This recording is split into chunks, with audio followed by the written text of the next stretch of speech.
Hello and दर्शक नमस्ते, सम्पूर्णमा स्वागत छ म राम गुरुङको तर्फबाट। र आजको भिडियोमा मैले लिएर आएको छु तपाईहरुलाई एक्सेल सम्बन्धी जानकारी। जुन तपाईहरुले यदि एक्सेल सिक्दै हुनुहुन्छ या तपाईहरु चाहिँ अफिसियल वर्कमा चाहिँ एक्सेल सिट प्रयोग गर्नुहुन्छ भने तपाईहरुले जुन गरिराख्दाखेरि बाधा आउने अडचनाहरुलाई चाहिँ मैले समाधान गर्नको लागि आज केही फर्मेटहरु लिएर आएको छु। जुन मध्ये आजको मुख्य टपिक रहेको छ, जुन तपाईहरुले काम गर्दै जाँदाखेरि जसमा चाहिँ तपाईको ब्ल्याङ्क र हुन्छ, सब बहुत धेरै हुन्छ त्यसमा चाहिँ हैन। र त्यसलाई चाहिँ एक चोटी चाहिँ डिलिट गर्दा तपाईहरुलाई धेरै समय लाग्ने गर्दछ र त्यसलाई चाहिँ वान टाइममा चाहिँ कसरी डिलिट गर्ने भन्ने बारेमा म तपाईहरुलाई जानकारी लिएर आएको छु एक्सेल सम्बन्धी। यदि तपाईहरु एक्सेल सिक्दै हुनुहुन्छ भने मेरो च्यानललाई चाहिँ सब्स्क्राइब गर्नु होला, ताकि अगाडि आउनेवाला दिनहरुमा चाहिँ मैले एक्सेल सम्बन्धी धेरै कुराहरु, धेरै टपिक्सहरु लिएर आउने छु, जसमा चाहिँ फर्मुला कसरी युज हुन्छ हैन, र त्यसमा चाहिँ कसरी टेबल कन्टेन्टहरु कसरी म्यानेज हुन्छ भन्ने बारेमा म तपाईहरुलाई धेरै कुराहरु लिएर आउँदै छु। त्यसकारणले गर्दा एक्सेललाई चाहिँ माया गर्नुहुन्छ र एक्सेल सिक्न चाहनुहुन्छ भने टिजिआई प्लसलाई सम्झिदै राख्नु होला। सो ढिलो नगरी अब चाहिँ म तपाईहरुलाई मेरो डिस्प्ले भन्दा पनि डिस्प्लेतर्फ लग्दैछु, जसमा चाहिँ मैले सिधा राख्नुपर्छ हैन।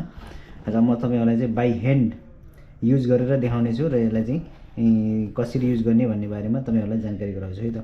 सर्वप्रथम त म तपाईहरुलाई के जानकारी दिन चाहन्छु भने यदि तपाईहरुले यस्तो तरिकाको तपाईहरुको टेबल कन्टेन्ट छ र यहाँ चाहिँ तपाईहरुको ब्ल्याङ्क रोहरु छ है, र यो ब्ल्याङ्क रोलाई चाहिँ तपाईहरुले यसरी एक एक गर्दै डिलिट गर्नुभयो भने तपाईहरुले यहाँबाट डिलिट त हुन्छ कि हुन त, तर यसले चाहिँ तपाईहरुलाई धेरै समय वेस्ट हुने गर्दछ। र यदि तपाईहरुको ठुलठुलो सिटहरु छ र यस्तो तरिकाको भन्दा नि यस्तो प्रकारको चाहिँ बाधा अडचना आएको छ भने तपाईहरुले चाहिँ के गर्नुपर्छ भन्दा सर्वप्रथम तपाईहरुको जुन टपिक फाइलहरु छ त्यसलाई चाहिँ यसरी सिलेक्ट गर्नुहोस्। सिलेक्ट गरिसकेपछि चाहिँ कन्ट्रोल+G दबाउनुहोस् है त। कन्ट्रोल+G दबाइसकेपछि चाहिँ यहाँ चाहिँ स्पेसियल भनेर आउँदछ, यहाँ चाहिँ क्लिक गर्नुहोस् र यहाँ चाहिँ लेखेको छ तलपट्टि देख्न सक्नुहुनेछ ब्ल्याङ्क, र यो ब्ल्याङ्कलाई चाहिँ यसरी क्लिक गरेर यहाँबाट ओके गर्नु होला है त। ओके गरिसकेपछि यो अझै पनि डिलिट भएको छैन र यसलाई डिलिट गर्नको लागि तपाईहरुले के गर्नुपर्छ भन्दाखेरि कन्ट्रोल+- हैन, यो एकसाथ पुश गरिसकेपछि तपाईहरुलाई चाहिँ शिफ्ट कल अप भनेको छ, यसलाई चाहिँ एकचोटी यहाँबाट यसरी डिलिट गरेपछि तपाईहरुको चाहिँ यहाँ र डिलिट भएर जान्छ।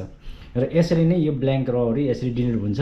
र यतापट्टि किन भएको छैन भने यता मैले गरेको थिएन, त्यसकारणले गर्दै डिलिट भएन। र यता पनि यदि गर्न चाहनुहुन्छ भने यसरी देख्न सक्नुहुनेछ, यहाँ चाहिँ यसरी गरेपछि जुन तपाईहरुको टपिक छ त्यसलाई चाहिँ सिलेक्ट गर्नुहोस्। सिलेक्ट गरिसकेपछि कन्ट्रोल+G दबाएपछि चाहिँ यहाँ पनि रेफरेन्स या स्पेसियल भनेर आएको हुन्छ तलपट्टि, र यसलाई चाहिँ यहाँ तपाईहरु चाहिँ गो टु स्पेसियलमा गइसकेपछि यहाँ चाहिँ ब्ल्याङ्क छ हैन, ब्ल्याङ्कलाई ओके गर्नुहोस्। ओके गरिसकेपछि फेरि कन्ट्रोल+- गरेपछि फेरि यहाँबाट यसरी डिलिट गरेपछि तपाईहरुको सबै डिलिट भएर आउँछ। र यहाँ फेरि तपाईले यसरी दुबारा फेरि यसलाई चाहिँ बोर्डर बनाउन सक्नुहुन्छ है त।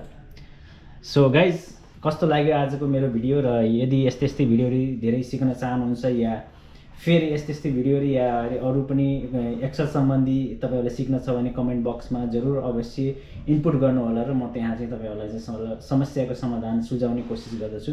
किनकि एक्सेल सम्बन्धी हामीहरुले काम गरिरहेको हुँदाखेरि चाहिँ धेरै कुराहरु जानकारी अनुसार नै तपाईहरुलाई चाहिँ जानकारी दिएको अनुसार हामीहरुले जानकारी दिन चाहन्छौँ भन्दै आजको भिडियो म यही समाप्त गर्न चाहन्छु भन्दै फेरि अर्को भिडियोमा भेट्ने छौं भन्दै आशावादी लिँदै अहिलेलाई चाहिँ बिदा हुन चाहन्छु। हस्त नमस्ते, धन्यवाद, good bye again and see you again next time, next video. Thank you.